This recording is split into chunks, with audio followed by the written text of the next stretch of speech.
This is the Love Truth Leadership Podcast. Your hosts, Larry Chatterley and Nick Johnson, welcome you on your journey of self-improvement and connection.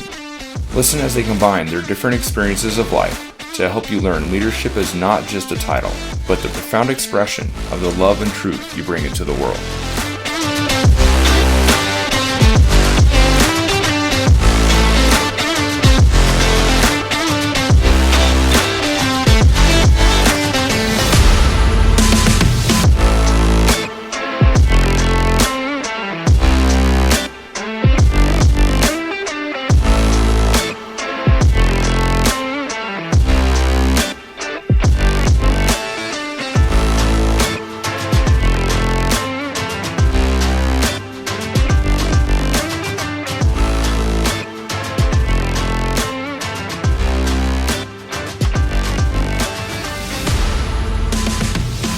Hi, I'm Nick. Hi, I'm Larry.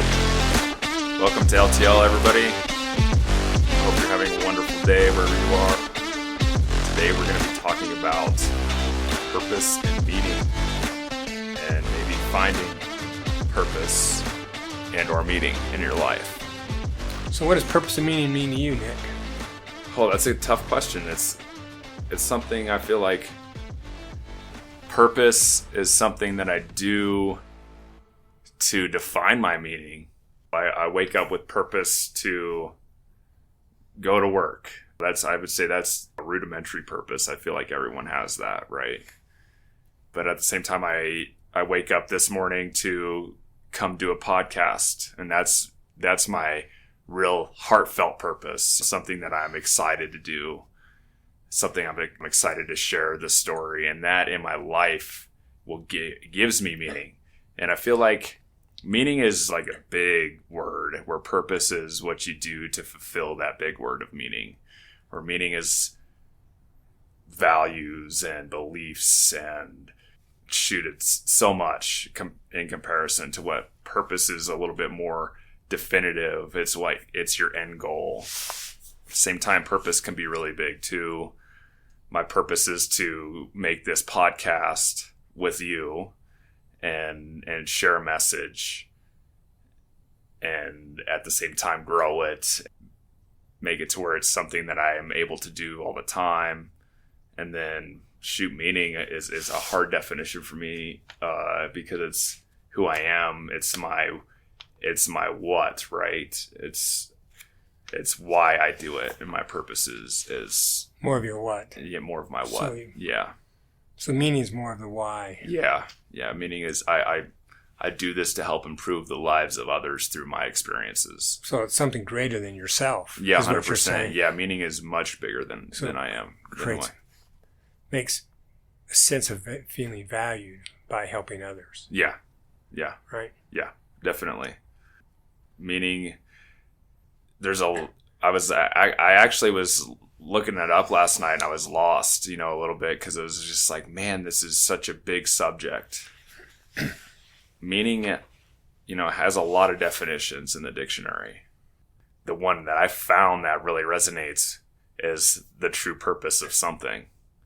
So my true purpose is my meaning, right? So these words go hand in hand, so purpose is what you do, and meaning is who is benefited is what I really like.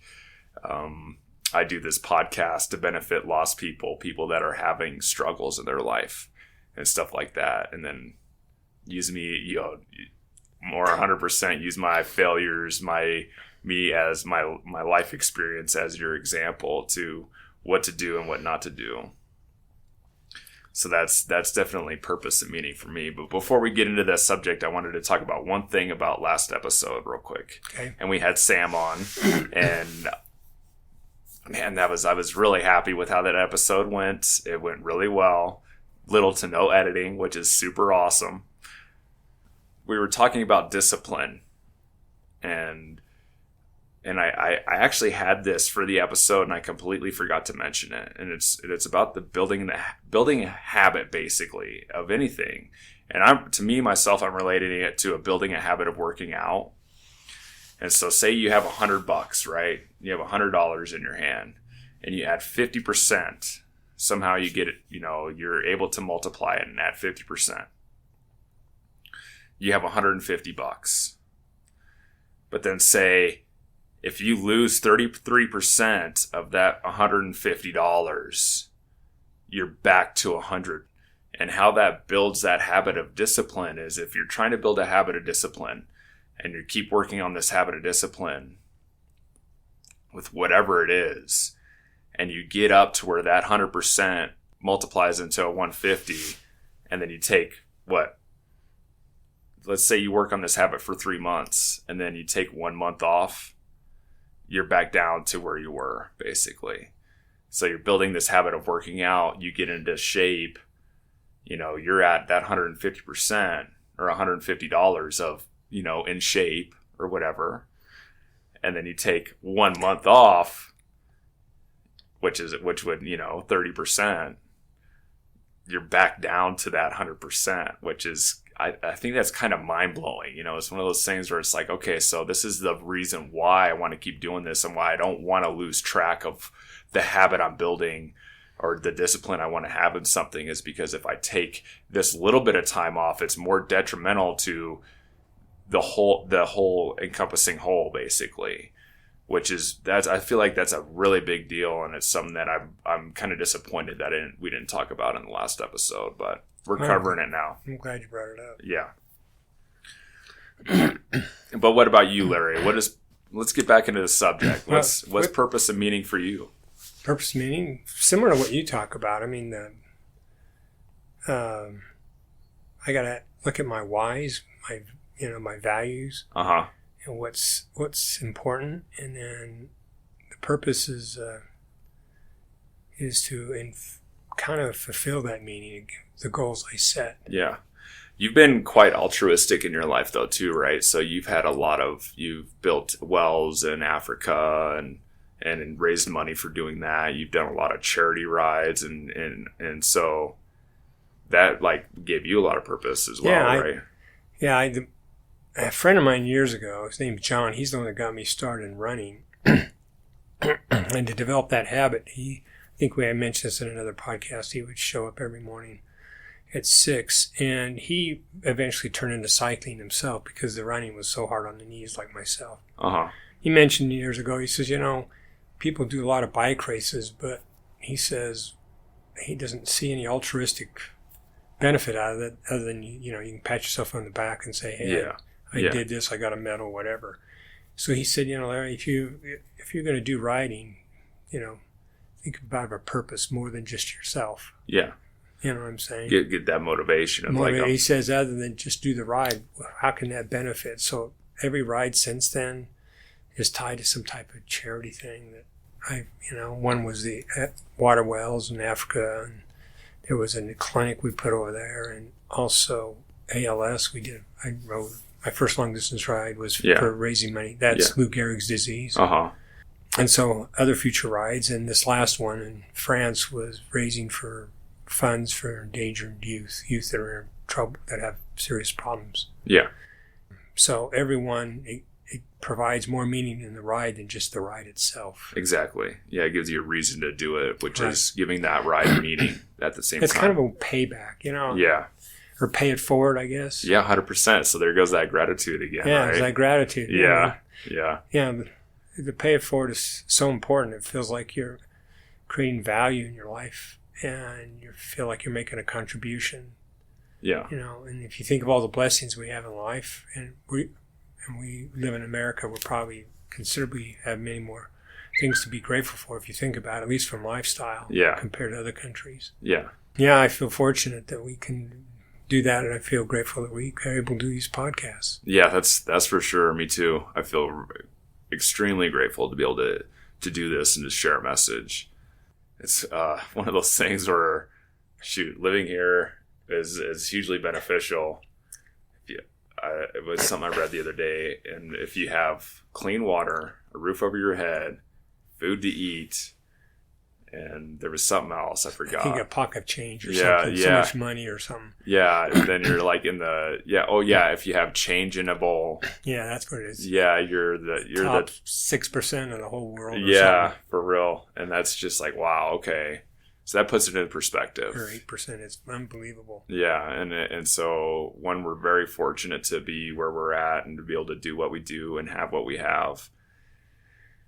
And I really feel like it sucks for people that can't recognize that. A lot of the times I've been there. Woe is me 100%. That's why I started talking to you in the first place, right? It was woe is me, what is going on? And I feel, one, that's good that I hit that point because it helped me find a purpose. And so we'll get into ways to find meaning here in just a little bit, find meaning and purpose. But I want to go through a few definitions real quick. So this comes from the Greeks because I was reading last night. It comes into philosophy. There's a lot of philosophers and psychologists who have done a lot of research. And I ended up finding myself, I'm like, reading papers from doctors from Harvard and stuff like that. And I didn't realize that this was such a, researched and thought out topic, for one. I did read that book by Dr. Frankl, and I was super excited whenever I found that article I emailed you. And this actually relates to the Greeks, which, leaders in philosophy and all that kind of stuff, as far as, we still are learning. Most of our philosophy comes from them. So logos can be related to the word meaning. And logos is your reason, your cause, a ground, a thought, or an expectation. And then telos is the word for purpose. And that's your consummation, a closure, results. And the one I really liked was reaching an end or an aim. So that gets back to, in the definition of purpose, the reason why something is done or used, the aim or intention of something. And meaning, like we were talking about, it's a much bigger word. Meaning and purpose are related, but they have different social constructs. Purpose is part of meaning. And meaning is so broad of a concept. It includes your values, your efficacy, and your overall self-worth. Let's talk to our audience a little bit how meaning can be, if you're in a state of not knowing your self-worth. How can someone maybe reach out and find their meaning? And then that will give them their purpose. I feel like meaning has to come first. Right? Like, what is my meaning here? What is the meaning of my life? Through that, you can find a purpose, I feel like. And at the same time, though, if you can find a purpose, you can also find a meaning. So it's kind of a juggling act almost, right? There's this cycle. Right? It's like, okay, so my purpose is this, and now I'm meaning that, and then this is my meaning now. And then, oh wait, this is my meaning now, so my purpose is going to be this.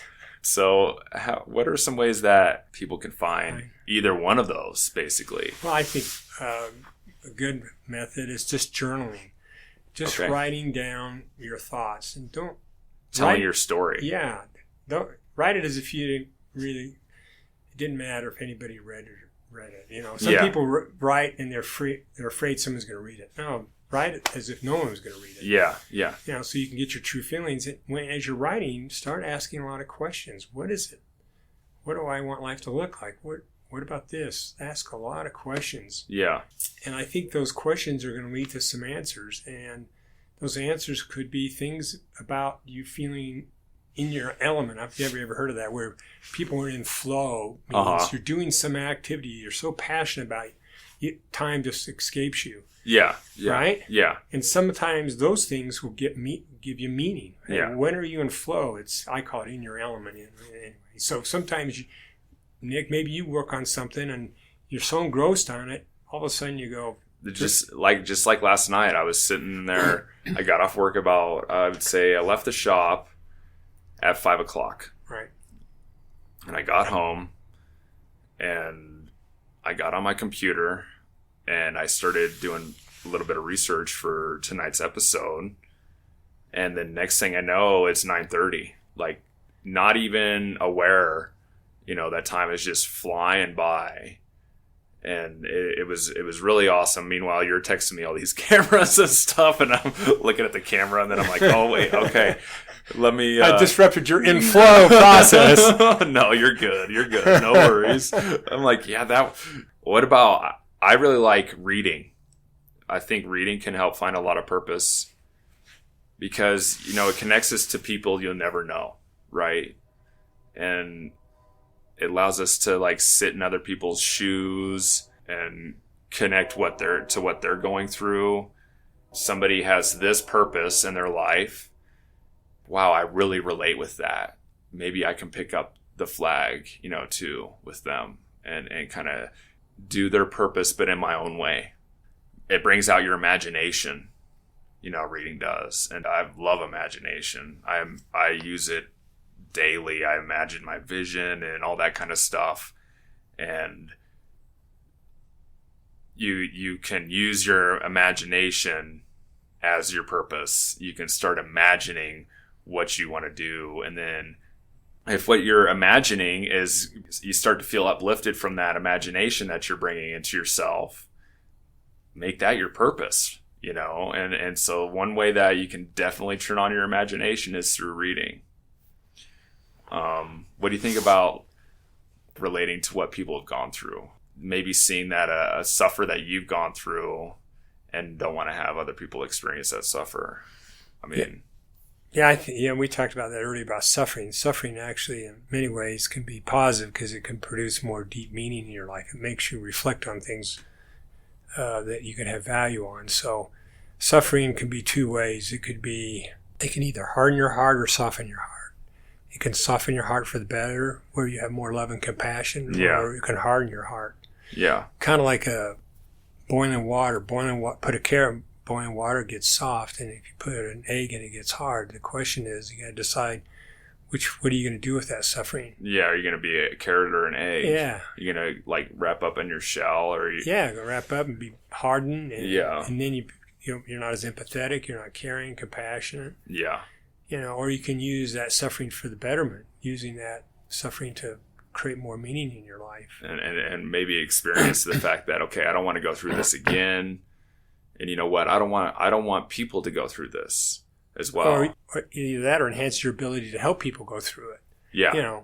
Yeah. I mean, everybody has suffering. And Viktor Frankl, as you just mentioned, the author of Man's Search for Meaning, he was incarcerated. He's a psychologist, incarcerated in Auschwitz during World War II. He was able to take that experience of suffering and create an awesome book, and also helped thousands of other people find meaning in their life. He created logotherapy, right? Which is meaning therapy. Yeah. So It's a good book. It's a tough book to get through because some of the stuff they did is... Oh, yeah. It's crazy. Some of the atrocities, I just can't believe some human beings would do that. But anyway, it also provides an interesting viewpoint of how to create more meaning and purpose in your life. Yeah. Yeah. Which also reminds me of another book. You just said do reading. I really like Emily Smith's book on the power of meaning. Okay. She's got some good information in there. So I would suggest our listeners here, if they have a chance to read maybe those two books. Yeah, that's for sure. Now, I've listened to the Man's Search for Meaning a couple times now since you told us about it. I think it was last week. And it's one of those books where you have to go through a couple times, I feel like. It's a very thought-provoking book, but it took me a couple listens to really get through, or like, okay, I see what he's saying. It's something that I don't know if it quite resonates with me yet. So it's going to be one of those ones where I'm definitely going to read it, or listen to it, I should say, a couple more times. I actually went to the library to see if they had it in the library. Just, maybe reading it, it's going to help me a little bit better. Yeah. And it was already checked out, so I reserved it. But that's definitely on the list. And that's the other thing I want to talk about with our audience is reading these books. One read through is okay. I've always been a big reader my whole life. You know, I started out with, whenever I shoot, I was 8 years old with The Hobbit. Wow. And that was the first book I've ever read. And that really got me into reading about fantasy and stuff. And I got into Dragonlance Chronicles and just reading all these fantasy books. And reading a fantasy book is good and all because you can understand what's going on the first read through and remember the story, you know, because they're telling you a story. And I feel like reading a book that's teaching you something as far as like self-improvement or finding meaning or something like that, those books you can read through it once and be like, okay, I kind of have an idea. Read through it again. I'm like, okay, I'm getting a better idea now. You know, and so, like I said, I'm on my third third listen to the Man's Search for Meaning, and it's starting to click. Don't be afraid to read a book more than once. What I'm saying here, to really find the meaning in the book that you're reading. I think if you couple that with journaling, your thoughts about the book also active learning, yeah. Like I heard a quote. It says, "When the student is ready, the teacher will arrive."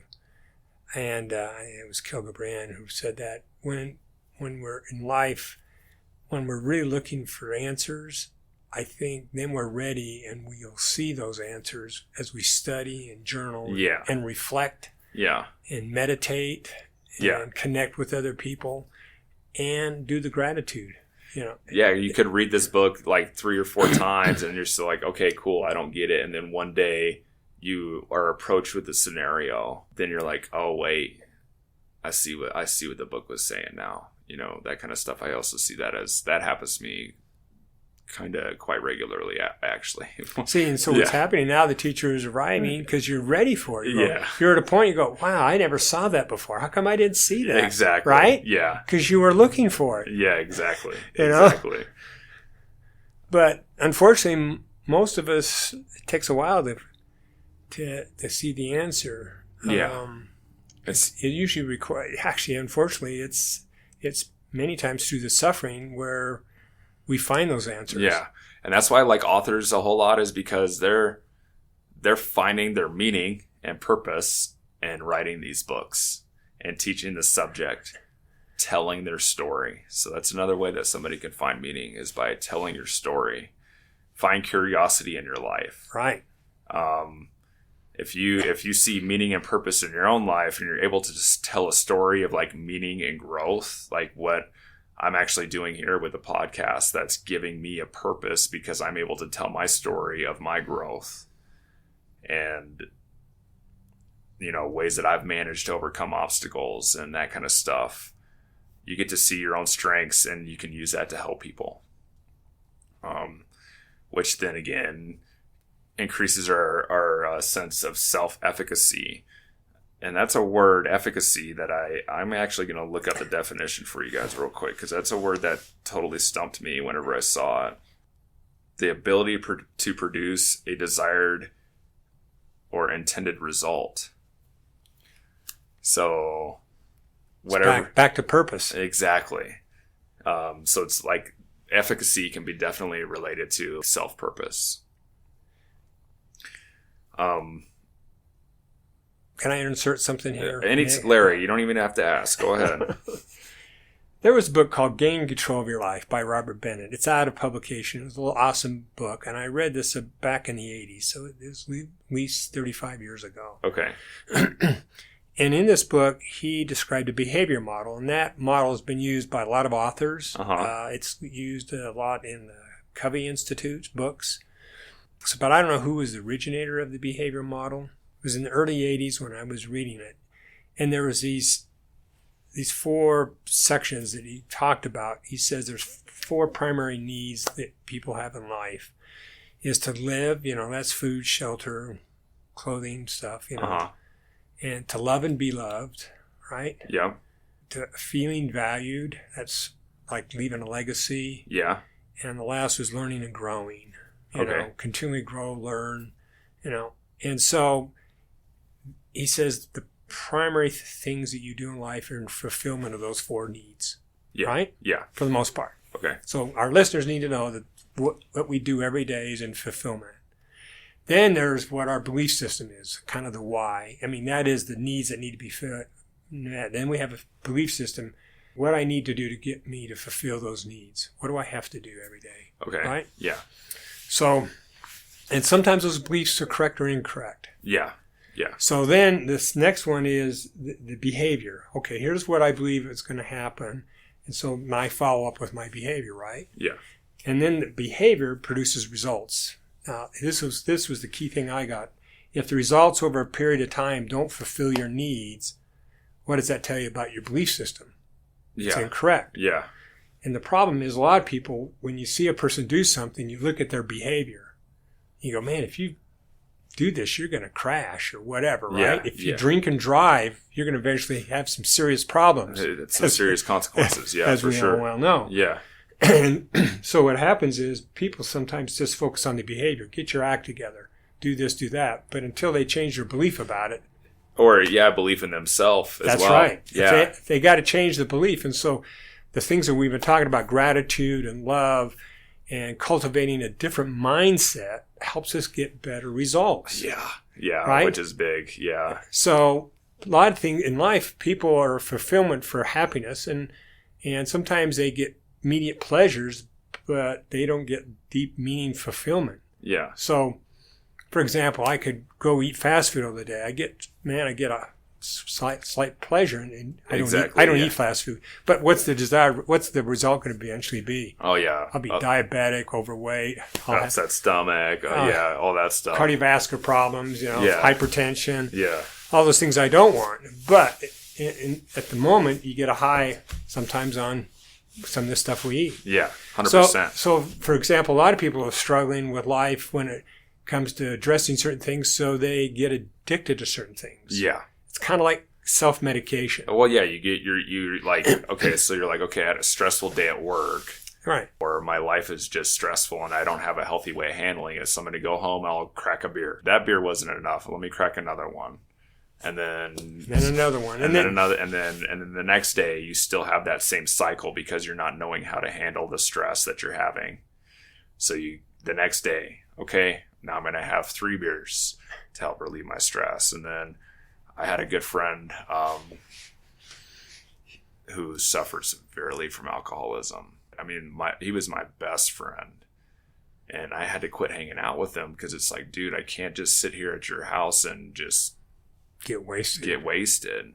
Let's go do something active. Before, he was institutionalized, and stuff. He spent some time in prison.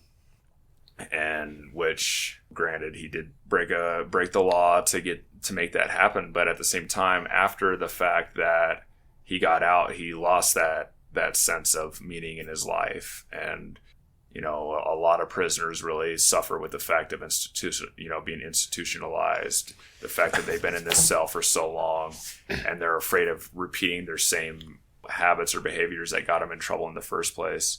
So they just sit at home and don't do anything and take their meaning and purpose away from their life. And so he just sat there and got drunk every day. He'd put eight beers down to my one and just, took a toll on him. And he ended up committing suicide because of this whole thing. Yeah.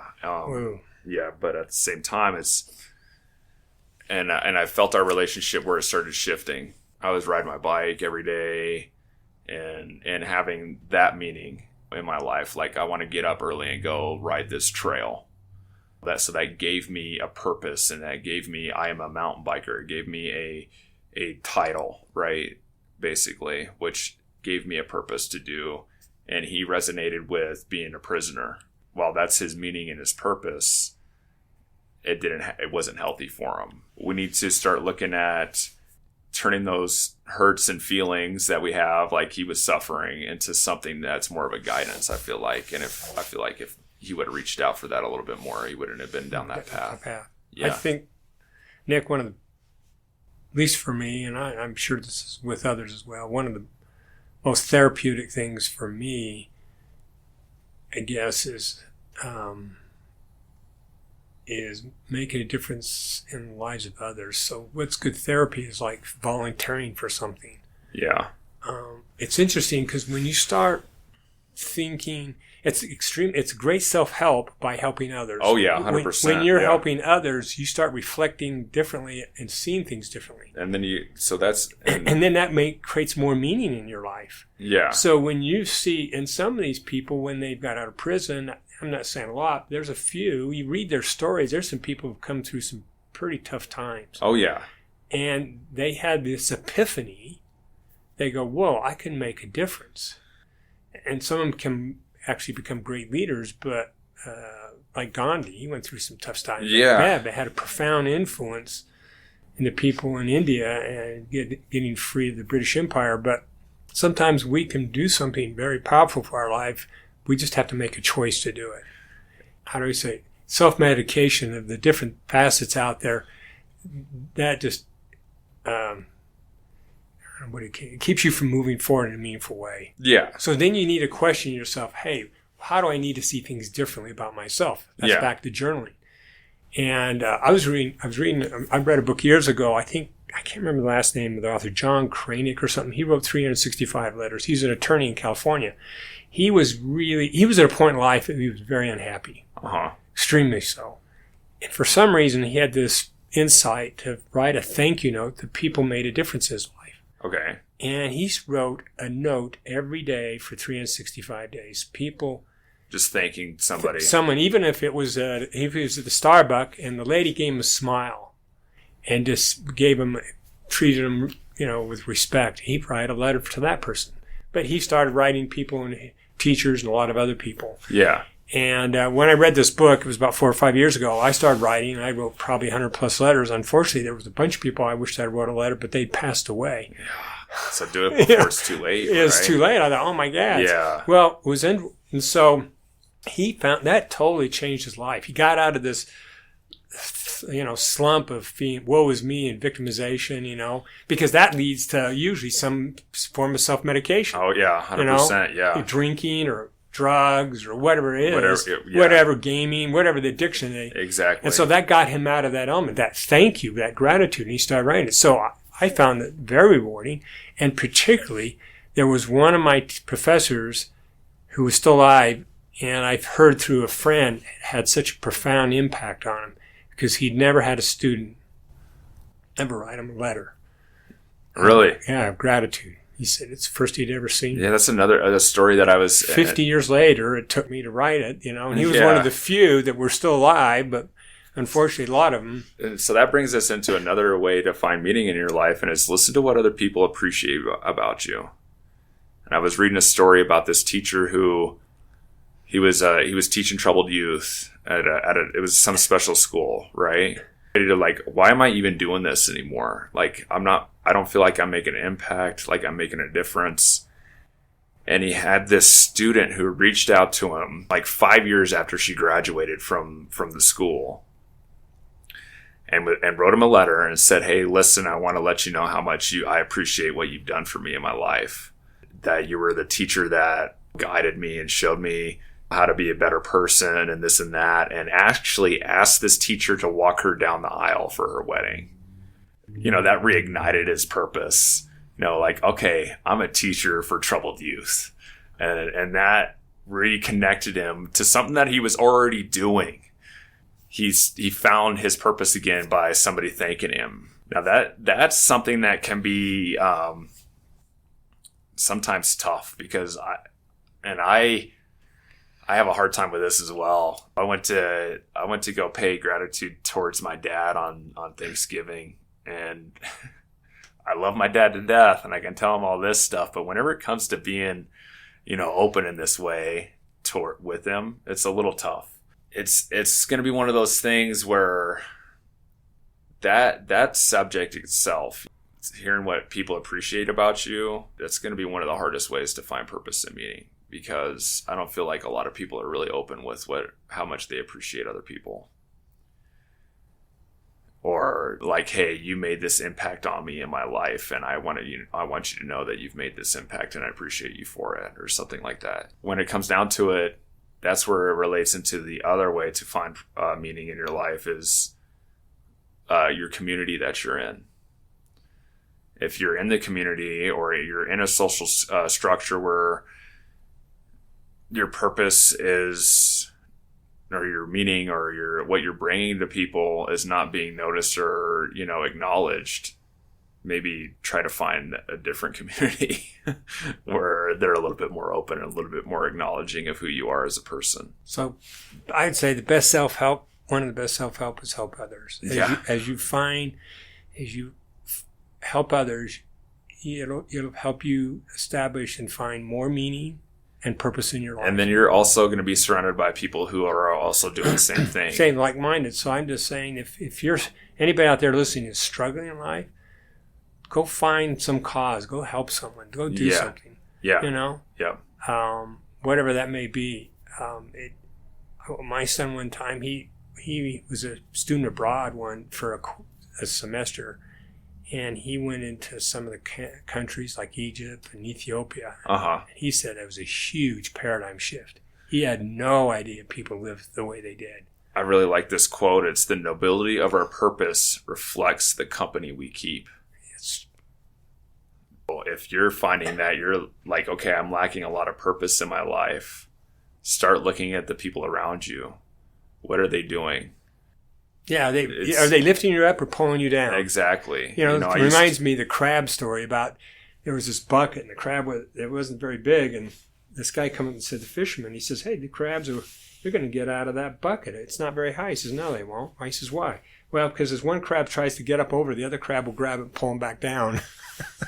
And so the point is, if you want to change your mental state of mind, maybe you want to think about who you hang around with. Yeah. Are they pulling you down, or are they uplifting you up? And the people that we hang around with are closely tied to our identity as people. Right.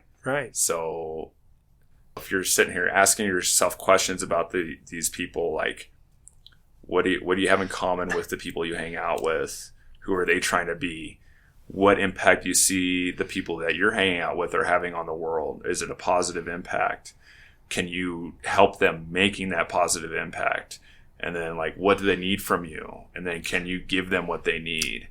And if your answers to those questions don't really bring inspiration, or you're sitting there asking those questions and you're like, whoa, okay, what's going on? These people are actually completely negative towards me, or this is just a negative environment.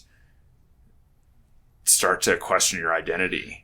I identify as a nerd 100%. I like playing board games, Magic the Gathering, all that kind of stuff. But at the same time, that community is kind of a negative driven community. It's all about me. Can I win? That kind of stuff. And so I don't really generally like to associate with that community too much, because, I mean, granted, I'll play board games and stuff with my friends. That's what we did on Thanksgiving. Whenever I went to Friendsgiving, after we all ate and everything, we sat around and played board games, but it was more of in a positive light. And whenever you go to like a game store or something, and you don't know the people you're playing with, or you do, but they're at the same time, this is like 100% their driven purpose in life is to play games or play board games, that kind of stuff. Not all the time. It's about a 60% rule. About 60% of them are extremely negative. This is all they have going for them. And so, again, start questioning whether or not the people that you're surrounding yourself with are a positive impact on your life. And then take a look at your identity through that. Like, I identify as a game-playing nerd, but do I identify with it so much that I'm going to go hang out with negative people all the time? No, I don't. Depending who you hang with depends, like you say, it defines your identity. And maybe you have to rethink that. It's back to that belief in behavior. Yep. And the results you want in life. If you're not getting the results you want, those needs aren't being met, then you need to question your belief system, what you believe about yourself and what you believe in others. Yeah, exactly. So it becomes a journey of self-discovery, and that self-discovery is through the principles we've talked about. Oh, yeah. The gratitude, the journaling, the pay it forward, making a difference. Yep. That journey. Gratitude, altruism, yeah. That helps you reestablish the way you think about yourself. That elevates you better, and so it creates more fulfillment. Life becomes more rewarding. And then find something that you can maybe have awe in, as well. Like, what brings you like, wow, that's really cool. This is super awesome. I enjoy this a whole lot. I can imagine, some kids as a youth, they find awe in space and they're grateful that they have the opportunity to chase this as a dream. And then next thing you know, they're working for NASA. So that's one of those things where like, and if you're able to hold on to like what brings you inspiration, and then build that gratitude towards that inspiration, you're on the right path to finding purpose and meaning in your life for sure. Man, I think you said it all there, Nick. Yeah, just remember to just think about and write down and journal about things that you learned. Get a passion for learning more. Yeah. And self-reflection. Yep. Work on meditation. As Bob Proctor said, and he's one of my favorites. Yeah. He says the world belongs to the learning, not the learned. So if you already think you know what's going on, and you're already set in your ways, and you're not willing to expand your mind, you're stuck. And so the people who want to keep learning through life and want to keep building themselves up as people, those are going to be the ones who will end up owning the world. I think that creates a sense. I think people, when they have a sense of humility, that's what suffering does. It makes you more teachable. Oh, yeah. And when you're more teachable, you're learning. But pride, I think is the antithesis of humility, is the thing that creates more stumbling blocks. Like, it's the people think they know everything. Exactly. Yeah. Or whatever. And that becomes a huge stumbling block to them. Yeah. So hopefully they, through their suffering, they'll find more meaning in their life. And with that meaning, they create more purpose. Yeah. And it kind of goes back and forth. As you find more meaning, you create more purpose. As you create more purpose, that feeds more meaning. Exactly. Doesn't it? Yeah, 100%. Yeah, that's... In fact, most of the time in my consulting world, the biggest problem people had is they didn't know exactly where they were headed. They'd always say, "Well, tell me how to do it." Well, how to do what? Usually it was just more money. Yeah. Well, if I make more money, that'll solve all my problems. Well, maybe. Exactly. May not. I said in most cases it actually doesn't. Most people say, "Well, yeah, it would." I said, "Well, possibly." Makes life easier. Makes easier. Yeah. But I don't know if that's going to create more meaning in your life. Or more happiness. Or happiness, no. Yeah, no, it's not going to, no, not at all. It definitely makes stuff easier. But at the same time, it's like, okay, cool, it's easy now, but I'm still hanging out with the same people. Or, I'm still repeating the same bad habits. Yeah, you don't want to live a Groundhog Day. No, not at all. I would suggest, if anybody hasn't seen that movie, go see it. It's got a good meaning, because most people live Groundhog Day. They want. I was in one. Yeah, you want different results, but I'm not changing my habits. But I'm not going to change the way I see myself. Or my pursuit of things or anything like that. So we're going to recap real quick. Ways to find meaning, just a few. There's a lot more than this. Right. Reading would be the first one, I feel like. 2 is going to be your hurts. Turn your hurts or other people's hurts into your purpose or meaning. Listen to what people appreciate about you. Find or build a community. Tell your story. I feel like that's one of the biggest ones. And then even bigger than that is cultivate gratitude, awe, or altruism. Start writing your gratitude. And as we've mentioned before, and we'll mention again and again and again, gratitude is the most powerful word that we're going to even ever talk about, because it brings in a lot of different change in your life. And we understand that it's hard. And trust me, just from somebody who's new at practicing gratitude, it's hard to start, or what you can be grateful about. Start with simple things, material subjects. I'm grateful that I have a house, I have food, I have water. Just start with little stuff. Altruism, go volunteer in your community.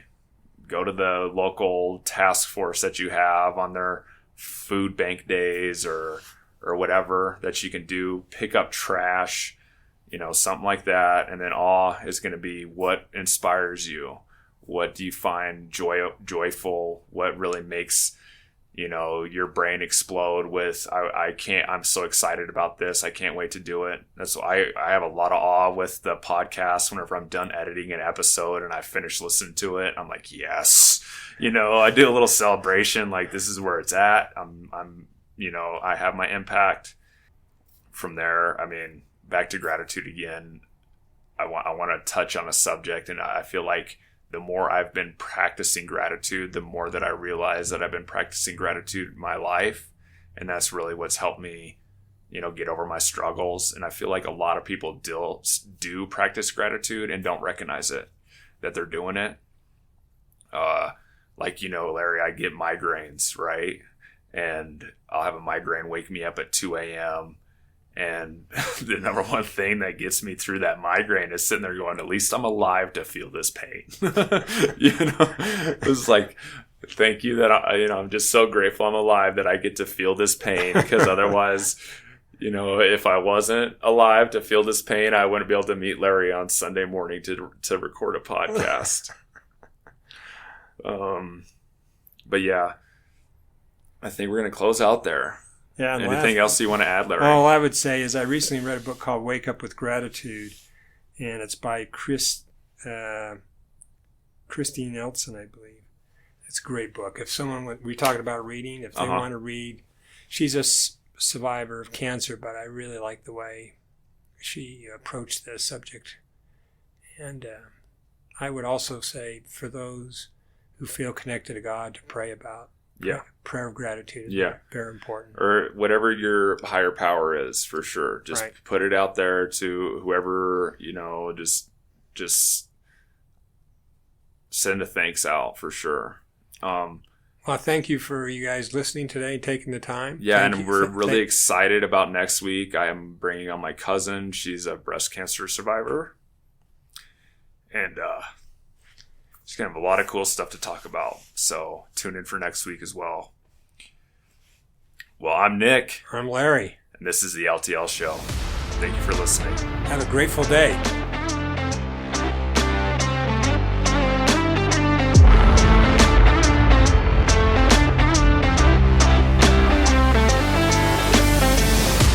I want to leave you with a glimpse into what's coming next week.